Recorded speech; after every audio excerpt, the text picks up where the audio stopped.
La salle d'audience était silencieuse, tendue. Le 15e jour du procès contre Sean Combs débutait sans caméra, sous le regard attentif du jury et des rares observateurs autorisés. Escorté depuis la cellule de détention, Didi entra, l'air grave, esquissant à peine un regard à l'Assemblée. Le juge prit la parole sans détour. Il annonça la présentation d'une vidéo de surveillance, point central des débats du jour. Rapidement, les discussions techniques fusèrent. La défense contestait l'authenticité des séquences, arguant que les horodatages étaient inexacts, laissant planer l'ombre d'un montage manipulateur. L'accusation insista. La vidéo respectait les procédures légales. Après quelques instants de débat, le juge trancha en faveur de sa diffusion, autorisant la défense à contre-interroger à volonté. Alors que l'audience reprenait son cours, un éclat brutal déchira le silence. Depuis le fond de la salle, une voix rugit « Didi, ils viennent te chercher, enfoiré !» La tension monta instantanément. Les agents de sécurité réagirent sans attendre, expulsant l'individu sous les regards ébahis. Didi, impassible, resta figé sur son siège. Le calme à peine rétabli, le juge fit signe d'appeler le premier témoin. Eddie Garcia s'avança, agent de sécurité à l'hôtel Intercontinental au moment des faits. Son témoignage promettait d'être déterminant. D'une voix ferme, il confirma avoir reconnu Sean Combs sur les caméras accompagné de Cassie Ventura. Aucun appel à la police n'avait été fait. Cassie, expliqua-t-il, n'avait pas souhaité porter plainte. Peu après l'incident, Garcia reçut des appels. Une femme se présentant comme Christina Cormorum le contacta, exigeant une copie des enregistrements. Garcia refusa, expliquant que seule la direction pouvait autoriser la divulgation des images. Cormorum insista, tenta de négocier, se déplaça même à l'hôtel, rien n'y fit. Garcia resta inflexible, puis le téléphone sonna à nouveau. Cette fois, c'était Sean Combs lui-même. La voix rapide et nerveuse claqua dans le combiné. « Tu sais qui je suis ?» Garcia répondit calmement. « Oui !» Didi ne s'embarrassa pas de détour.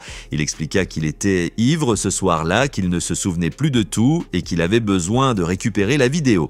Garcia refusa encore. Inquiet, il informa son supérieur, Bill Madrono. La réponse fut sans équivoque. 50 000 $ en échange de la vidéo. Garcia, payé à peine 10,50 $ de l'heure, hésita. L'ombre de la tentation plana. Combs rappela, cette fois plus persuasif. « Eddie, tu es mon ange », lança-t-il d'un ton presque affectueux. Un rendez-vous fut fixé à Los Angeles. Madrono alla dans la salle serveur, retira les enregistrements, les plaça sur une clé USB noire, puis la remit à Garcia. La transaction allait avoir lieu à Los Angeles dans un gratte-ciel anonyme. Garcia attendait. Un homme massif afro-américain se présenta, se réclamant de la garde rapprochée de Combs. Ils échangèrent quelques banalités avant de monter. Didi était là, souriant, détendu. Il accueillit Garcia avec un « Mon ange, je savais que tu pouvais le faire ». La tension était palpable. Didi demanda « Tu l'as ?» Garcia hocha la tête, se tendant la clé USB.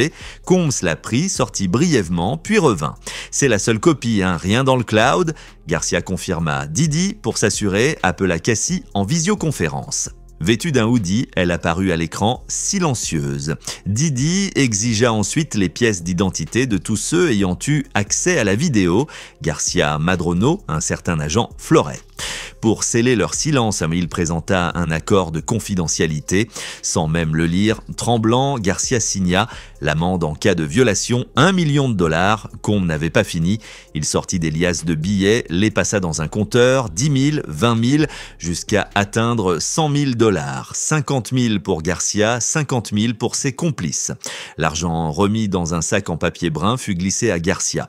La scène était surréaliste. « Ne fais pas d'achat voyant », lui conseilla Combs en raccompagnant Garcia jusqu'à sa voiture. Garcia utilisa l'argent pour acheter une voiture d'occasion.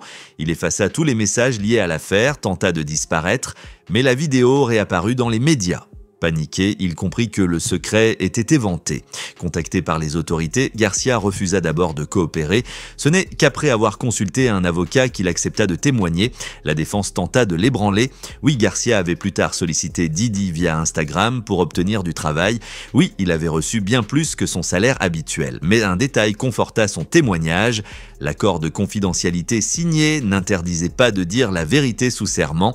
La journée se poursuivit par la présentation de nouvelles preuves. 2 téléphones saisis sur Christina Cormorum à l'aéroport de Miami. Parmi les contacts, Eddie, mon ange, avec son numéro et une mention de l'hôtel Intercontinental. Une photo des pièces d'identité des acteurs de l'affaire figurait également sur l'un des appareils. Le dernier témoin de la journée fut Derek Ferguson, ancien directeur financier de Diddy. Son témoignage leva le voile sur l'empire financier de Combs.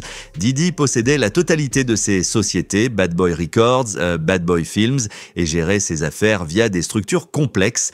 L'argent liquide circulait fréquemment, souvent hors des circuits classiques. Des propriétés de luxe à Miami, New York et dans les Hamptons étaient détenues via des sociétés écrans pour des raisons fiscales et de discrétion. Diddy, confirma Ferguson, avait accès à des comptes bancaires multiples, des cartes de crédit haut de gamme et son cercle proche gérait d'importantes sommes en liquide. Le procès avançait, les révélations s'accumulaient. Chaque détail venait éroder un peu plus l'image d'un empire autrefois bâti sur le succès et la flamboyance. Après la pause, le tribunal retrouva son calme relatif. Le jury reprit place et Derek Ferguson, toujours à la barre, poursuivit son exposé. Depuis 1998, jusqu'en 2017, Ferguson avait occupé une position stratégique au sein de l'empire Combs, celle de directeur financier. Il connaissait les rouages internes mieux que quiconque. Face au juré, il détailla le fonctionnement des entreprises de Diddy. Les sociétés étaient à 100% la propriété de Combs, Bad Boy Records, Bad Boy Films, Sean John Clothing, toutes reposaient sur lui. Certaines, comme les activités musicales, avaient des partenariats avec Arista ou Warner, mais la majorité restait sous contrôle direct. Ferguson expliqua que Diddy percevait des revenus variables, salaires ponctuels, mais surtout distribution directe des bénéfices. Chaque entité disposait de ses propres comptes bancaires ouverts dans des établissements comme Citibank, HSBC ou Signature Bank. Derek Ferguson, qui a longtemps occupé la fonction stratégique de directeur financier auprès de Diddy, détenait procuration sur ses comptes. Combs utilisait également des cartes de crédit professionnelles, principalement American Express, qui servaient aussi bien pour des dépenses personnelles que professionnelles. L'accusation insista sur un point, la circulation d'argent liquide. Ferguson confirma que, bien que les paiements formels se faisaient par virement ou chèque, Diddy avait l'habitude de conserver d'importantes sommes en espèces. Les fonds servaient parfois aux dépenses personnelles, parfois à soutenir son entourage. Les propriétés de Combs, réparties entre New York, Miami et les Hamptons, étaient détenues par des sociétés à responsabilité limitée. Une stratégie classique, reconnue Ferguson pour des raisons fiscales, mais aussi pour préserver l'anonymat de leurs véritables propriétaires.